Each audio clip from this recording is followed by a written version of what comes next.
Hello and welcome back to Elden Ring. This is part 31 of the run where we prepare for the Shadow of the Erdtree DLC. And this is going to be the finale of this little run through. And it's going to be a bit different. You see, instead of going through an area, we're going to be looking at different builds. And here, this is the character that we've been going through most of this run on. But we're not just going to look at this character. There's going to be like 8 or so characters that we look at. So starting on this one, we have the longsword with the heavy infusion and the blasphemous blade. Longsword for small, fast enemies like rats and dogs. Blasphemous blade for bigger enemies like knights.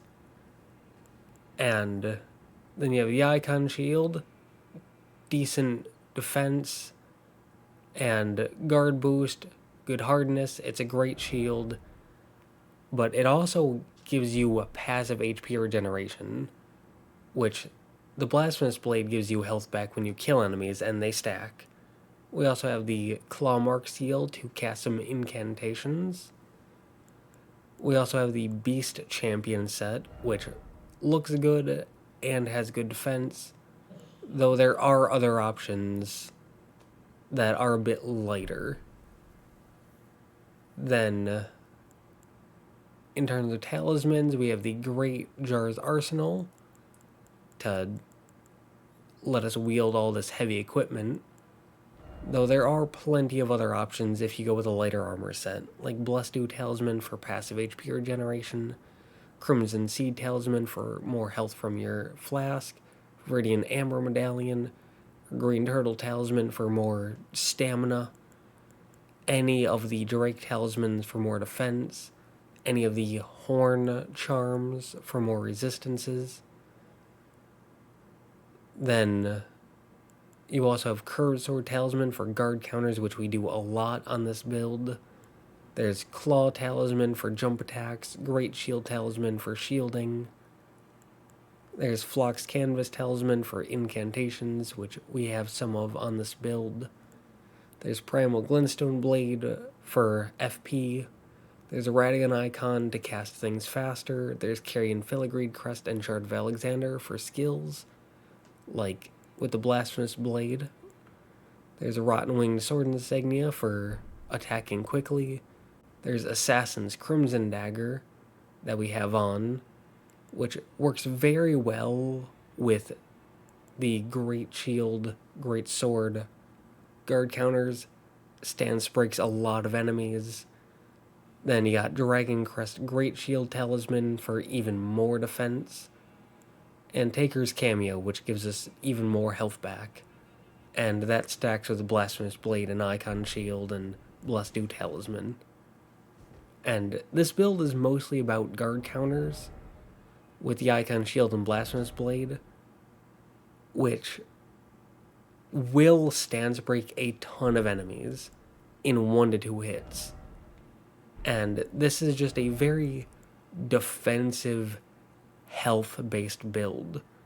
It's about hitting your enemies hard, stance breaking them, having as much defense, as much health regen as possible, which I think is a very good build for going into the DLC, or going into any area where you don't know what you're going up against, since it focuses less on killing the enemies as fast as possible, and more on learning the enemies and surviving. Now, in terms of stats, we have 45 points into the health stat, which I feel like is pretty good, but also not too much of an investment. We have 11 mind, which gets you over 80 FP. We have 41 endurance. We have 45 strength. And the strength is really just for Blasphemous Blade, getting good damage in on that, along with the longsword. And the mind and the faith, like, the mind lets you use Wrath of Gold twice, We could go more into mine, but I don't really feel like it. But 45 strength or 41 endurance lets you hit hard, lets you hit a lot, lets you do a lot of rolling, good equip load. Then you have 15 dexterity, which, as you can see, lets you just hold a lot. Though we do have Greatjar's Arsenal for the Beast Champion set. But like I said, you can just have a lighter armor set. For the 15 dexterity, that's the requirement for the Blasphemous Blade. And then the strength is for the heavy longsword and Blasphemous Blade, just to have more damage. Next up is Intelligence at 13, and along with the 42 Faith. Faith is for mostly the weapon, but the 13 Intelligence, 42 Faith, 17 Arcane are all kind of lumped together as the magic stats. And as you can see, Blood Flame Talons and Swarm of Flies take some Arcane, and then Faith lets you use a lot of different incantations. I didn't really have this set up at the time. That's on me, I really should have done that beforehand. But the 42 Faith allows you to use, or 13 Intelligence allows you to use Discus of Light. We should go with that first. And then Faith allows you to use the different things of gold, the Frenzy incantations, Bestial Vitality, Flame Grant Me Strength, and Flame Cleanse Me. Just a lot of different incantations, along with the health ones, Golden Vow, Blessing of the Erdtree, and another heal one that I don't have right now. But Flame Grant Me Strength for more physical damage, which very similar to Golden Vow, but less requirement. Flame Cleanse Me for poison and Scarlet Rot. You have Bestial Vitality for even more health regen that this build focuses on. Frenzied Burst, which is like a sniper shot. So there is a reason for the Faith and the Arcane with these blood incantations, though it's mostly just for the Blasphemous Blade. But yeah, just a very defensive build, mostly focused on health regeneration. But if you aren't a fan of the Faith, or this being more of a hybrid build, or you just don't like that I have 11 points into mind, which is ridiculous, if any of those three things bother you, don't worry. We are going to have a pure strength build that I will be showing later on, and a pure faith build that I forgot to show. So, again, that's on me. But moving on to the next build, this is a pure intelligence build. Goes full on into magic, and this build holds the Meteorite Staff because it has a lot of sorcery scaling, though there are probably other better staves. I was just too lazy to upgrade them, and Meteorite Staff works really well. It never felt like I needed anything better. But then we have the Cold Sacrificial Axe, which has Frostbite buildup, scales with Dexterity and Intelligence, though the Intelligence is the main part there, and you get FP back upon killing enemies. And then we have the Ronin's Armor set, which more than anything is just because it looks cool. Then we have Graven Mass Talisman for more sorcery damage. We have Ancestral Spirit's Horn to give FP back upon killing enemies. which stacks with the Sacrificial Axe, getting you a total of 7 FP back per kill. And then we have Dragon Crest, Great Shield Talisman for physical defense to kind of make up for the Ronin set. And then we have Radigan Icon to let us use sorceries faster.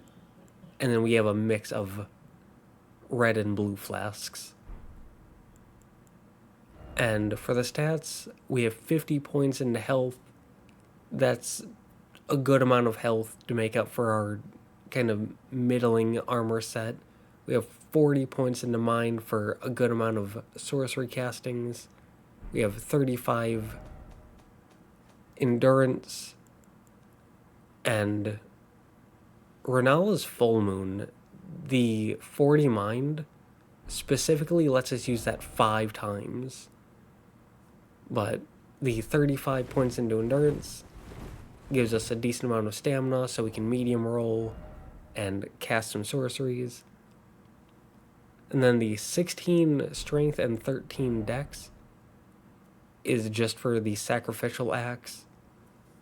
Though you can honestly just bring dex down to 10 and have that be fine. I just started with that much dex based on my character, like the starting class. But next up is 70 intelligence, which that is specifically for Renala's Full Moon, which requires 70 intelligence. But it's also just for sorcery scaling in general. And then the Faith and Arcane don't matter. Now on this build, as you can see, I have 4 main sorceries, and they all do different things. And as you can see, there are other options, like the Gavel of Haima, Stars of Ruin, Carrion Phalanx, the Loretta's ones, Ronnie's Dark Moon, Carrion Greatsword and Piercer, Night Comet. Like, there are plenty of good sorceries, but for the sake of simplicity, I just went with 4, though you can put on other ones. But these 4 that I've chosen really did a lot, and I never felt like I was lacking anything. So the first one being Magic Glint Blade. This is your pre-fight kind of sniper shot that lets you take out enemies before a fight even starts. Then Great Glintstone Shard is faster and helps you out more when you're in a fight. So that is your main in a fight sorcery. And then there's a Ajula's Moonblade, which covers a wide area. It's good for crowd control. It can proc Frostbite onto enemies, and it's generally just good for knights and other big enemies. And then Renala's Full Moon is another sniper shot, and also makes enemies take more magic damage. All of which are good. And then the Sacrificial Axe, as you can see, on top of getting you FP back, is also a self-defense weapon that's good for enemies that the sorceries can't really handle that well, and is also good for maintaining the highest amount of FP, since you aren't using any to kill the enemies, and you're getting them back with the FP regeneration. And then here, as you can see, there's a knight down there, and normally going down there, you would have to deal with 2 knights, a rock guy, some soldiers, there's 2 dogs down there, a lot of enemies. But here, because we can cast sorceries, that is no problem at all. We can sit back, you can cast a multiple of that sorcery just to really stack onto the enemy. And here, even though it's mostly a self-defense item, Sacrificial Axe can still take out knights if you two-hand it. And then here, Magic Glint Blade takes 12 FP, but if you one-shot, you get 7 back with the Sacrificial Axe and Ancestral Spirit Horn combination, which means if it one-shots, it only costs 5 FP, which is pretty good. Same with Great Glintstone Shard, and Glintstone Pebble takes nothing. And then a Duel's Moonblade does take a bit more at 22, but that's still only 15 if it one-shots, which is pretty good.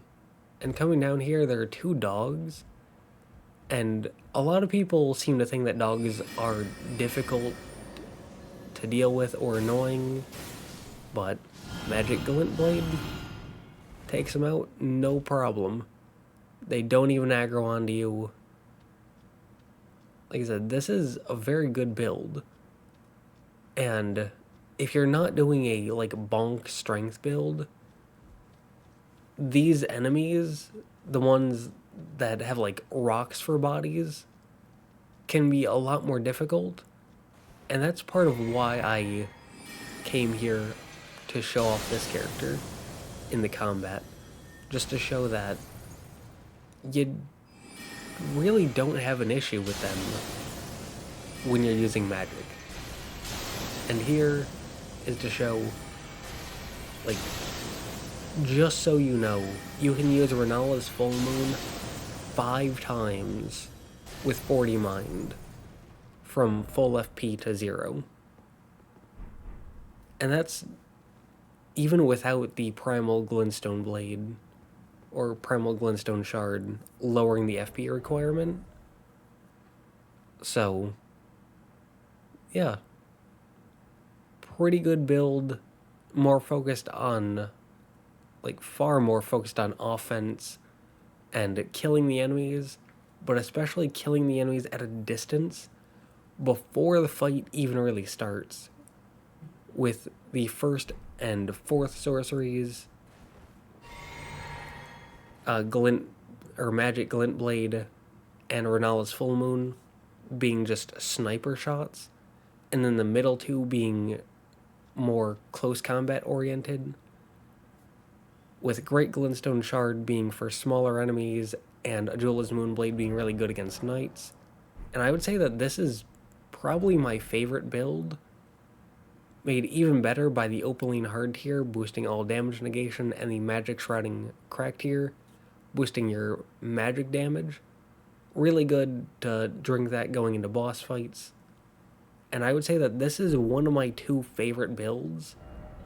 So, pretty good option to go with.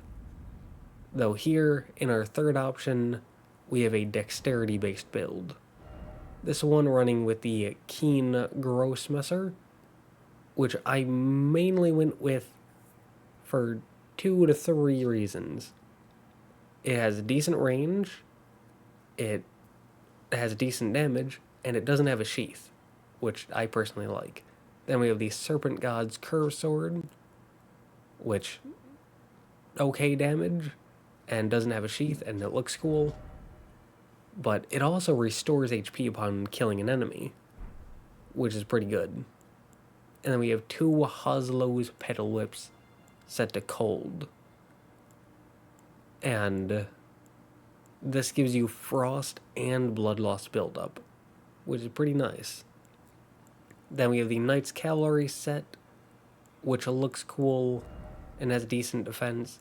There are other options like the Blue Cloth set, the Raptor's Black set, the Ronin set, the Black Knife set, Raging Wolf, and Hoslow sets. Though I found that all of them tend to be a bit lacking in the poise department. One of them I needed to put on the Tree Sentinel gauntlets to hit 51 poise.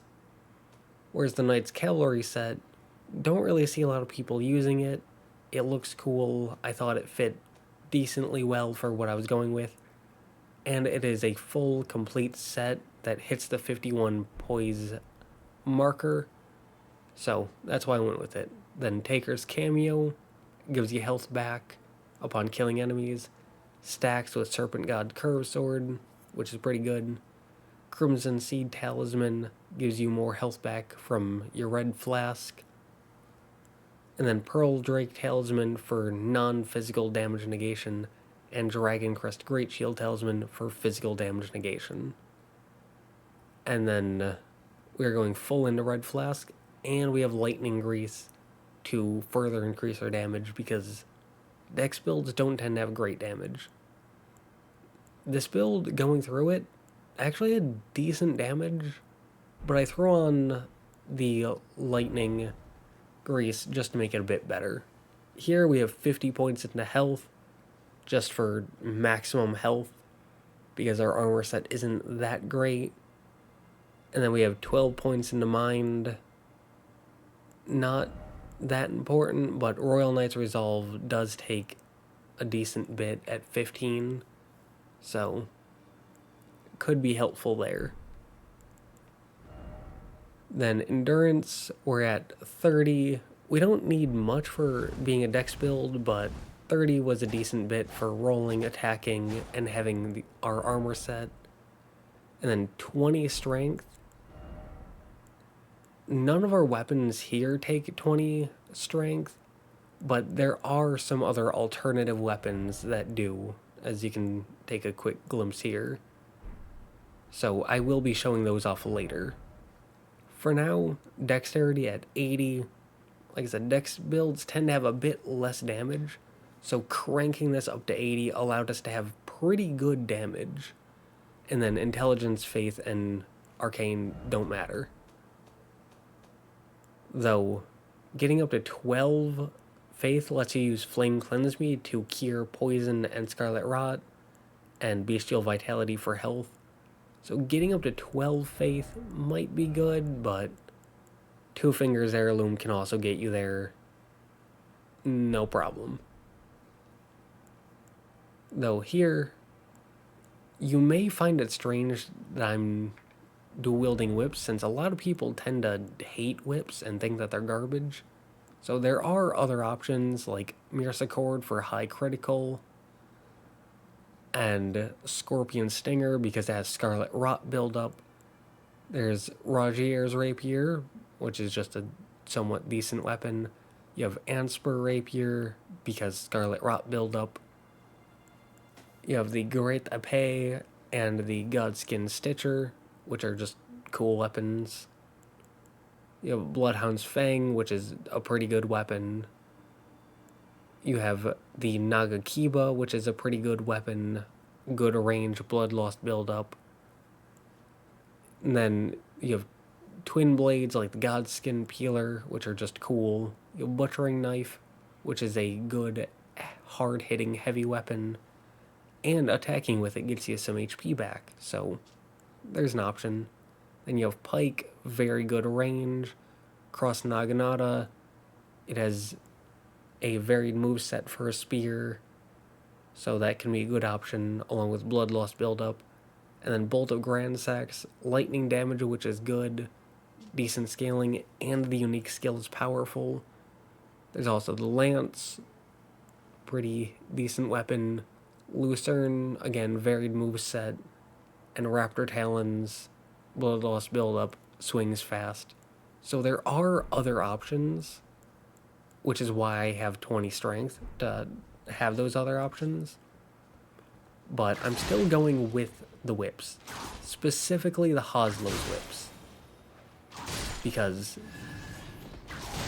a lot of people really like to smack talk whips and treat them as if they're some D tier weapon class. And for a very long time, I thought that they were a D tier weapon class as well. But they're actually pretty decent. And I have not played this character in a while, so I'm pretty rusty. But this enemy here, the Leonine Misbegotten, sometimes called Misbegotten Warrior, are a high health, high damage, high aggression enemy. And they can give a lot of people a lot of trouble. But here, as you can see, dual-wielding whips can pretty easily stun lock them. Though, not against everything. The main two problems there were just a skill issue on my part, and not having as much endurance as I could have had. So, two issues there with the whips, and both of them were completely on me. But if that doesn't sell you on it, we can head to the yellow annex tunnels.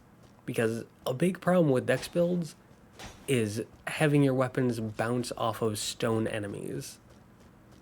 Which I showed that the intelligence build can get around that, but so can this build. And I specifically picked this area because it is in the consecrated snowfield, one of the final areas in the game. And it's in the last major region, because you have to get through at least part of the mountaintops of the giants in order to get here, which means this is endgame territory. And with 2 taps of the attack button, and we can kill these enemies. So it might not be 2 individual smacks, but still. And then, like I said, we have some health regen.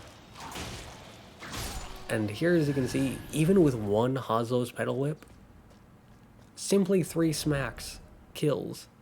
And these are at plus 24, so we can upgrade them again, and they're on the cold infusion, which stacks with strength and dexterity. We only have 20 strength, or intelligence, I mean.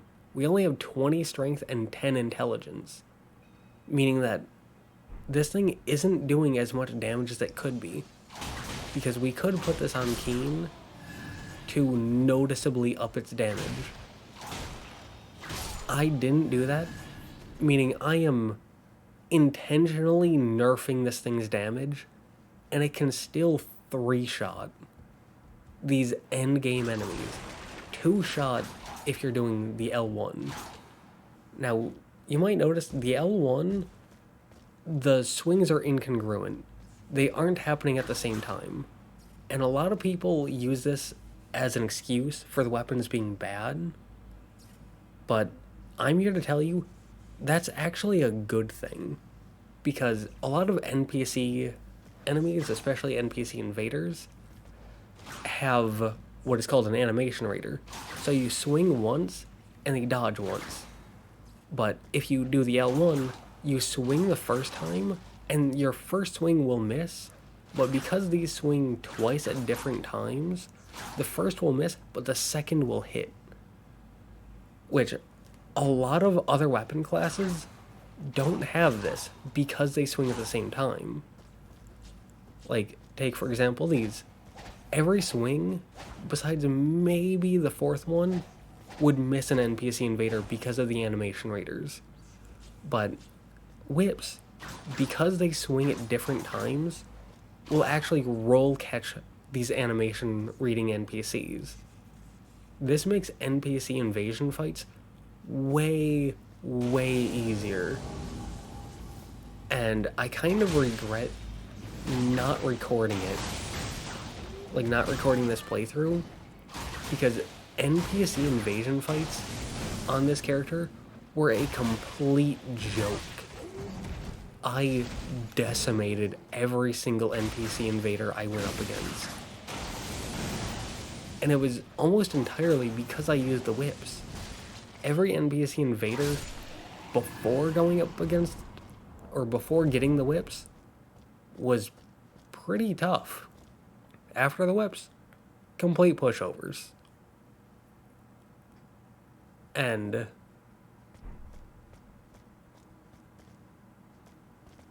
again, you don't have to use the whips, but they are very good.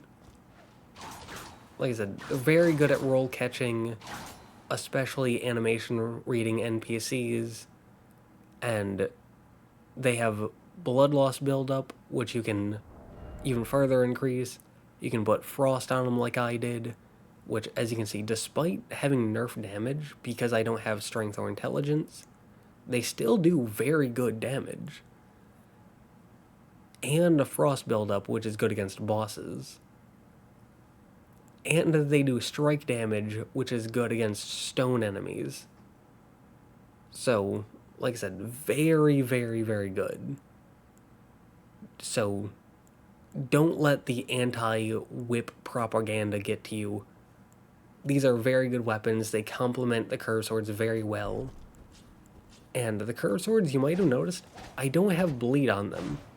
A lot of people talk about how good bleed is on curved swords, but recently, status effects like bleed were nerfed when dual wielding, which is why I don't have them on these, and instead went pure damage, which actually worked out very well. These had surprisingly decent damage. I was killing most enemies in 2 swings. Like, even in the Erdtree, I was killing the basic soldiers in 2 swings. And again, this is endgame territory. But maybe, just maybe, you're still not convinced on the whips. So I'm going to show one more thing. Because when I said that I regret not filming or not recording me taking out NPCs, I actually skipped one NPC invasion. And here, for the Wondrous Physic, it's just stamina recovery speed and damage negation, good for going to a boss. But here, Anastasia, the Tarnished Eater, in their 3rd and final variant in the Consecrated Snowfield and endgame area. And there, I missed part of the first swing, and I only have 30 levels into endurance, so I don't have that much stamina. But I still demolished her there, without needing to stop to regain any stamina. Don't let people tell you whips are bad, when that is what they can do. And again, that's with a nerf to their damage. So, they're very good. But you can still use the Nagakiba or the Butchering Knife or any of the other weapons I've shown. But Butchering Knife with Lion's Claw is very good. But it still does standard damage, not strike. Which strike is very powerful in these games. So, like I said, Huzlo's Pedal Whips, very good. Highly recommend. But moving on to the next character, this is actually a dexterity intelligence hybrid character. So, looking at them, we have 2 Noble Slender Sword set to the Cold Infusion. I picked these because they have good range, good damage. Like, they have surprisingly high range. You wouldn't expect how much range they have. But then I have the Academy Glintstone Staff. It just works decently well. Then we have the Cuckoo Knight Armor Set, the Ancestral Spirit's Horn, the Graven Mask Talisman, Radigan Icon, Dragon Crest, Great Shield Talisman. Now, we've already gone through why I do this, or why I have these talismans with the intelligence character. And since this is mainly just like a hybrid character between the previous 2, I won't be going through any combat, but we can look at the stats real quick. 40 health, decent bit, not too much of an investment. We have 35 points into mind, So we can use some sorceries. As you can see, I still have 3 on. 3 of the 4 that I showed off on Magician. But not too invested in the mind. 35 endurance, so we can medium roll, we can wear a decent armor set, but not too much. For the strength, you'd only need as much as whatever it requires for the weapon you're using. For dexterity, I have 50, that's for the weapons. Intelligence, I have 70, that's for the weapons and for the sorceries. Here I'm using Ronnie's Dark Moon instead of Renala's Full Moon. Ronnie's Dark Moon does a bit less damage, but it can create Frostbite, so as I've already gone through the 3 sorceries in the Magician build with the Pure Intelligence, but like I said, these 3-4 sorceries cover just about everything you need. There are some niche scenarios, but this is a hybrid character. I didn't want to go too much into the sorceries, so did a little bit of both. And this character worked decently well. Though you may notice I'm level 179. The previous characters have all been 150, which is, I believe, the recommended level going into the DLC. So you may want to cut some dexterity or intelligence or mind. Or you might want to go more into intelligence, you might want to go more into dexterity, leaving the other damaging stat behind. But entirely up to you. This is just another option. But it's one that worked decently well. Though moving on to our next character, this is my other favorite one besides the pure intelligence one, going into pure strength. So we have the heavy longsword for small fast enemies like dogs and rats.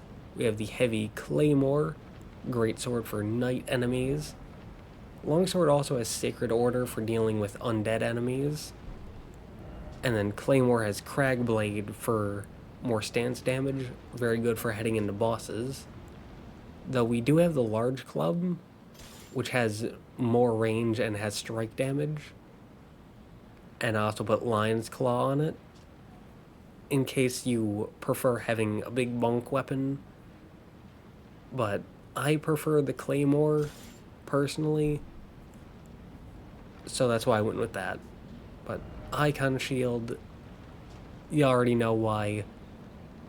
Passive HP regeneration, stacks with Blessed Dew Talisman, good defense. Speaking of, we have the Great Helm, the Raging Wolf, chest piece and gauntlets, and then Blythe's Greaves. This is decently defensive and gets us to 51 poise, along with looking somewhat decent together.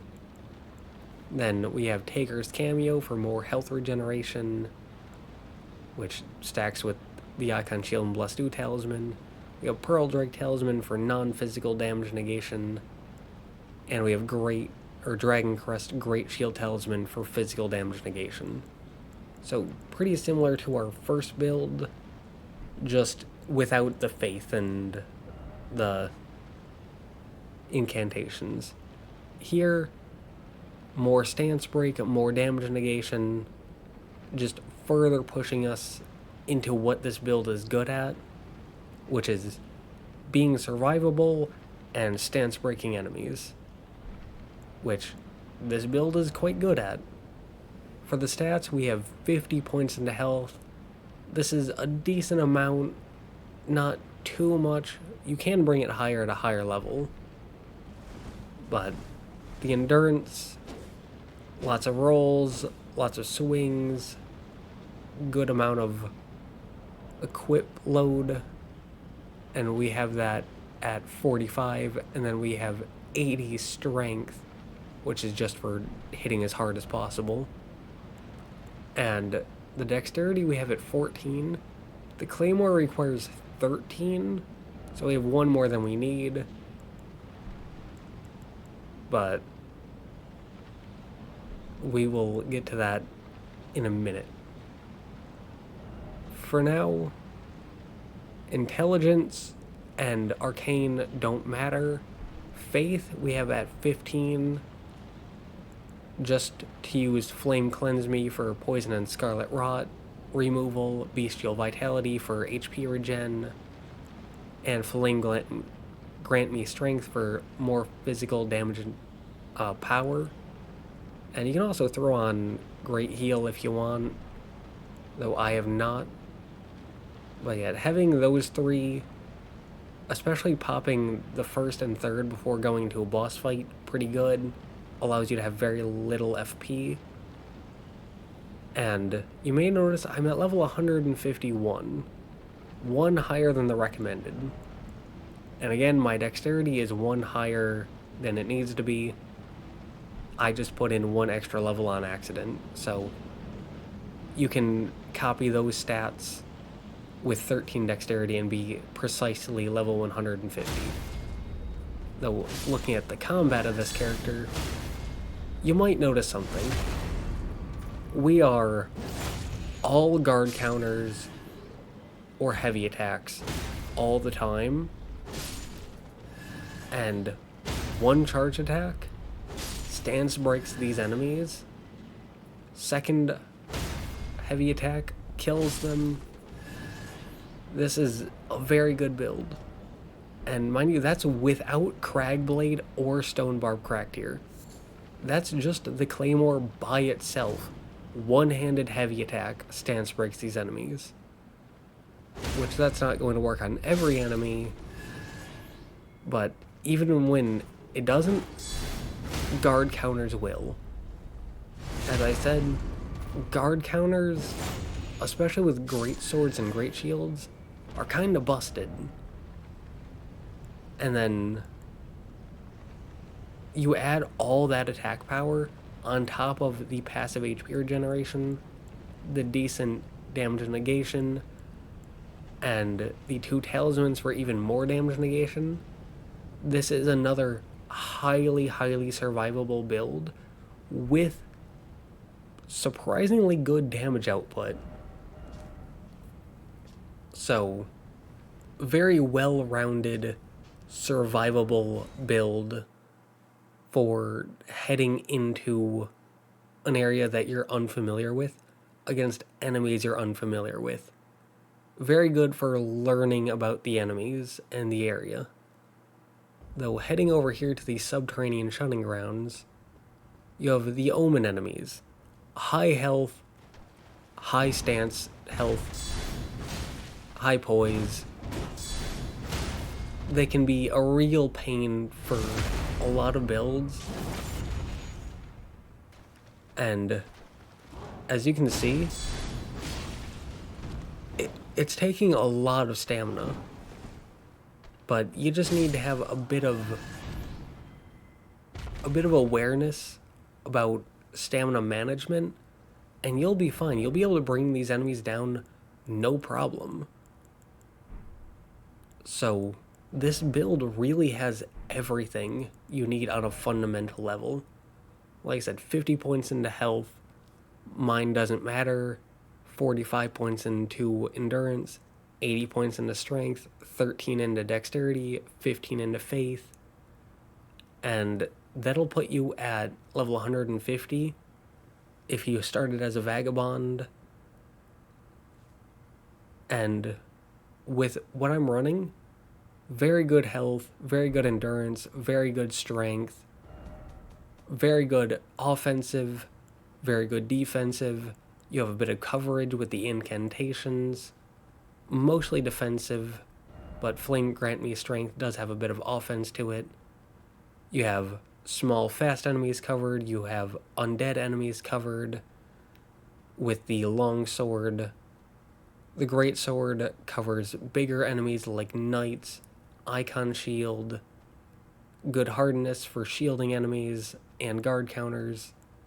Like I said, great helm with the Raging Wolf set and Blythe's pants. Like I said, just this build has everything. It is very good at everything. And there's nothing that you need to worry about. There's nothing that you're bad at besides dealing with range, I suppose. But a bow could do that. Frenzied Burst with 22 Faith could do that. Like I said, this build is great. Even the enemy Omen is nodding their head in agreement. So like I said, even if you don't like the Claymore, the large club does work. It has a bit more range. It has very good damage. I threw Lion's Claw on it for very good stance breaks, but it's not as good at guard counters, and it doesn't fit the aesthetic of the build, at least in my opinion. I also just prefer the Claymore, which is why I went with it. You can also throw in the Beast Repellent Torch if you want, because it scares dogs, and it gives you light, and can fit the look of the build. There's also the Golden Great Shield, if you want more damage negation, and especially more guard boost, if you're willing to lose the 3 HP per second and take on some more weight. But I love passive HP regeneration too much, so that's why I went with the Icon Shield. But yeah, pure intelligence build, pure strength build, those are my two personal favorites, and this is the one I would personally recommend the most heading into the DLC. Though next up, we have a quality build. And for this one, I've got the Twin Blade, along with the Piercing Fang skill. And this was mostly just a mixture of Twin Blades being cool, and I don't see them that often, and I don't use them that often, so it was to mix things up. But Nagakibo works, most katanas work, straight swords, curved swords, a lot of things work. But I went with a Twin Blade and then the Knight's Sword, or the Knight's Great Sword, with Stamp Upward Cut. So, as per a lot of my builds, I have a fast weapon and then a heavy weapon, so I can deal with smaller, lighter enemies, and then bigger, slower enemies, and then Icon Shield for guard counters, and the passive HP regeneration. And then I have the Banished Knight armor set, normal headpiece, altered chest piece. This gives good defense, good poise. I did need the Arsenal Charm, but that's mostly because of the heavy armor set and heavy equipment. Like, if I took off the Twin Blade and moved to, like, a straight sword, I wouldn't need the Arsenal Charm. So, that's mostly there for the Twin Blade.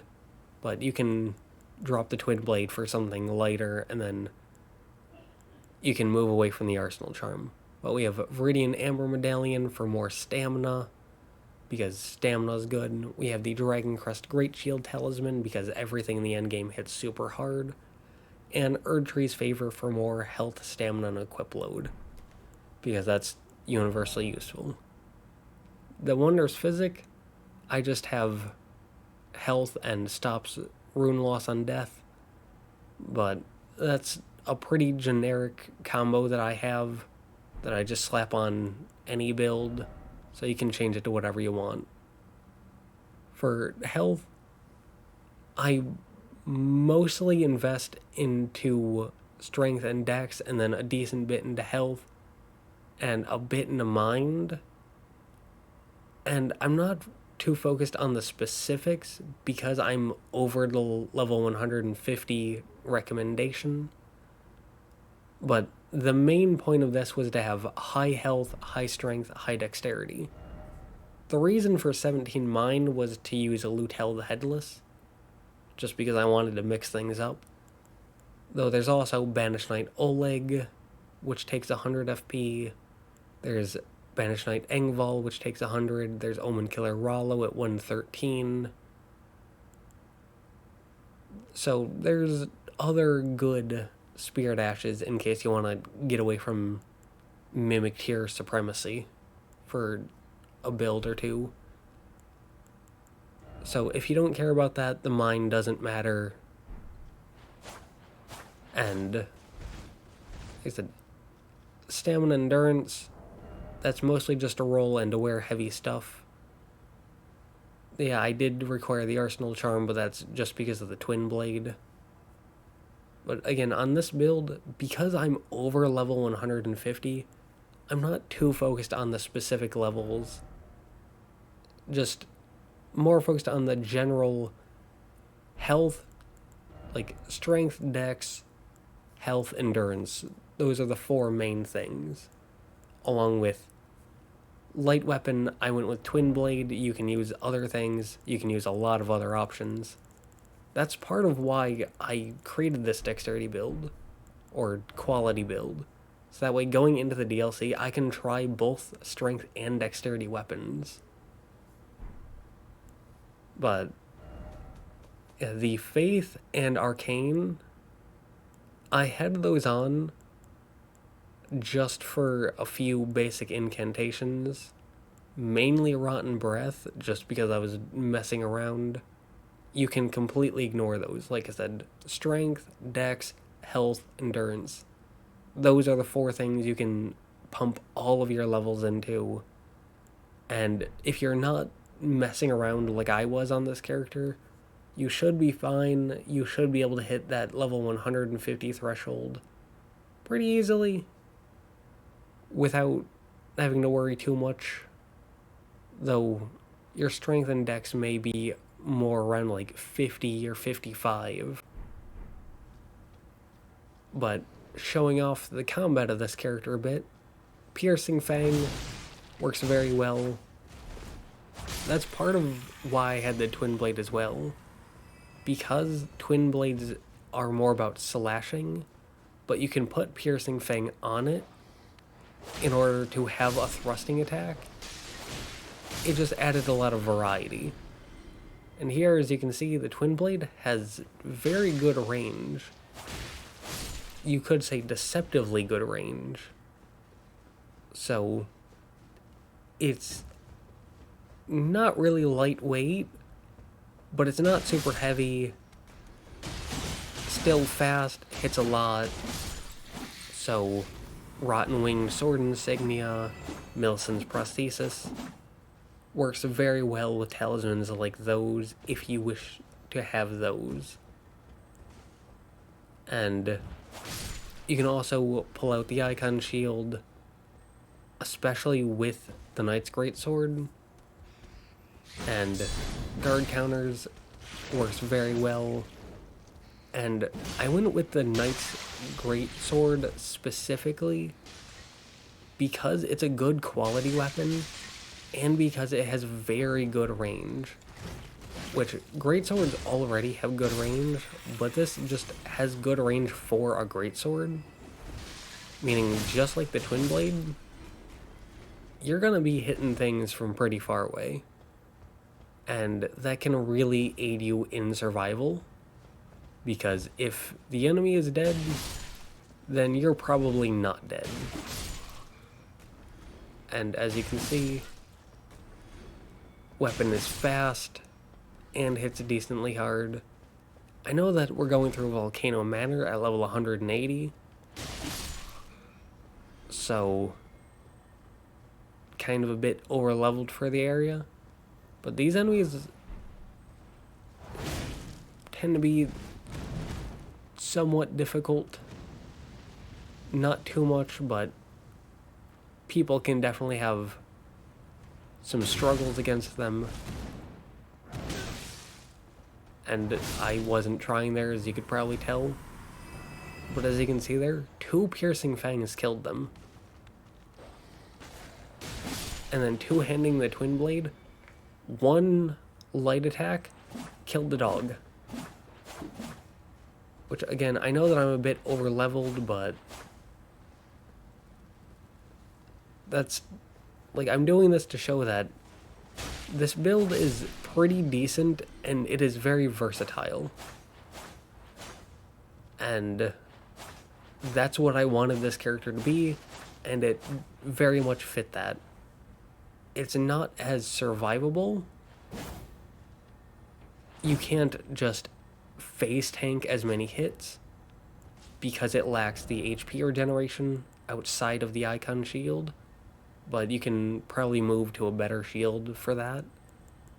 Like, because we aren't invested in HP regeneration on this build, but it is more broadly applicable, offensively speaking. So very versatile in terms of what you can actually do, in terms of combat styles, in terms of approaching the combat, in terms of the types of enemies you can deal with. And like I said, there are plenty of weapon opportunities to use because the strength and dexterity are both so high. When you make it into the DLC, you can test out a ton of weapons. Though, like I said, I went with the twin blade here because slashing and thrusting, so max versatility, and just because I think they're cool. But moving away from that character into the final one that may seem familiar. You see, I've done an Elden Ring build on this channel before, and this is the character I used. They ended at level 147, so just 3 away from that recommended level of 150. And they mostly revolve around the Blasphemous Blade weapon. Good strength, dexterity, and faith. Great sword, so naturally being a great sword, it's just a really good weapon, as all great swords are. Also have a bow, just to have some range, though that isn't vital at all. It's more of a supplement than anything. But icon shield, as always, because HP regeneration. That's part of why I have the Blasphemous Blade. But Blithe set, good defense, good poise, looks cool. Blessed Ooh Talisman, HP regeneration that stacks with the icon shield.